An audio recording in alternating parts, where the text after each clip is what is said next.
Hello friends, welcome back to my YouTube channel Hindi English note. आज का जो हमारा टॉपिक है वो जूलॉजी का सेकंड पेपर का है, जो 2016 में मेन क्वेश्चन पेपर आया था उसका।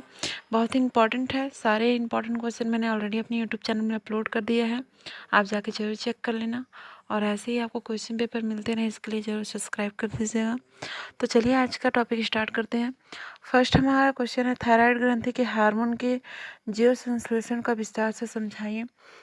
थायराइड ग्रंथि है जो हमारे गले के पास पाया जाता है, उसमें आयोडीन आयोडाइड इन सब का क्या होता है, केमिकल रिएक्शन होता है, जिससे एमडीटी डीटीटी ये सब बनता है। ठीक है, तो आप इन सबको अच्छे से पढ़ लीजिएगा। आपको पूरा हार्मोन सिक्रेशन आयोडाइन से आयोडाइड बनने का पूरा अच्छे से बताना है। ठीक है, टायरोसिन टायरोसिन है उसके बारे में बताना है। एप्रिनेफ्रिन हार्मोन का निर्माण प्रक्रिया लिखना है। एरिथ्रोपोयाटिन का निर्माण विधि लिखना है। ठीक है, इसके हार्मोन्स जितने भी हैं उनका क्रिया विधि, उनका काम, कहाँ से सिक्रेट होते हैं, ये सब के बारे में, कैसे बनते हैं, ये सब के बारे में बताना है। नेक्स्ट है आपका युग्मक जनन में हार्मोन्स की भूमिका समझाइए। जो युग्मक जनक होता है उसमें बहुत सारे हार्मोन्स का प्रोडक्शन होता है, जिसकी वजह से क्या होता है, वो बढ़ता है, आगे उसका प्रोसेस होता है। तो इस सब के बारे में आपको बताना है। नेक्स्ट है संक्षिप्त टिप्पणी लिखना है। अपरा का वर्गीकरण, तो आपको पता है जैसे कि जो माँ होती है उसके गर्भ में जो बच्चा होता है, बच्चे और माँ के बीच में जो कनेक्टिविटी होती है वो कौन करता है, अपरा करता है।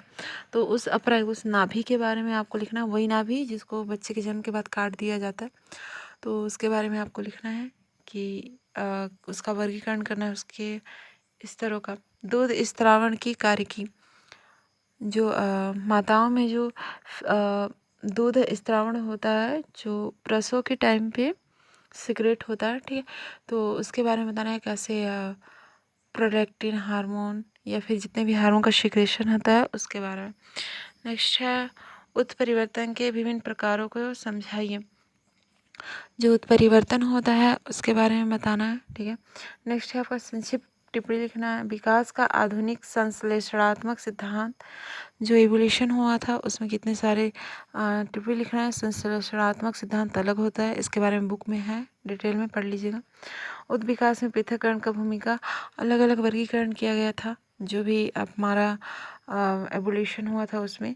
तो आप फोर्स का ही देख लीजिए, अलग अलग युग में उसको डिवाइड किया गया है, उसके बारे में बताना है। नेक्स्ट है व्यवहारिक नियंत्रण में हार्मोन्स की भूमिका पर एक लेख लिखना है। थायराइड ग्रंथि, पीयूष ग्रंथि, ठीक है, इन सब में जितने भी हार्मोन सिक्रेट होते हैं उन सब के बारे में डिटेल देना है। आप हो सके तो जूलॉजी का 13 से 14 पेज में एक आंसर लिखिएगा, तभी 10 नंबर पूरा मिलेगा, और डिवाइड करके प्लस डायग्राम अलग से बनाना है। संक्षिप्त टिप्पणी लिखना है। जैव वार्षिकी की शाखाएं, ठीक है, जीव विकास में जो शाखाएं हैं उसके बारे में। अल्कोहल का मानव शरीर पर प्रभाव, बहुत सारे दुष्प्रभाव पड़ते हैं। कैंसर रोग होता है, शरीर सूख जाता है, बीमारियां होती हैं, इन सब के बारे में बताना है। नेक्स्ट है आपका मत्स्य पालन पर एक लेख लिखना है। मत्स्य पालन, कुक्कुट पालन और मछली पालन, ठीक है, मछली पालन यानी मत्स्य पालन ही है, और मधुमक्खी पालन, ठीक है, और रेशम कीट का पालन, इस सब के बारे में पढ़ लीजिएगा।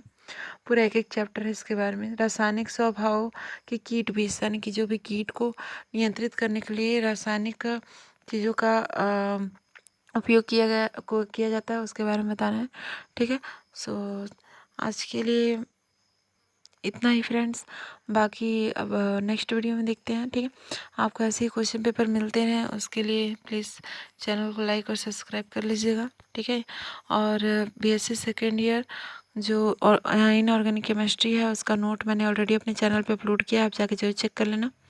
बाकी आपको कोई और कुछ इस पेपर से रिलेटेड किसी भी सब्जेक्ट का पेपर चाहिए होगा, किसी भी ईयर का, तो मुझे ज़रूर कमेंट में बता दीजिएगा, मैं आपको प्रोवाइड करवाऊँगी। So thank you for watching.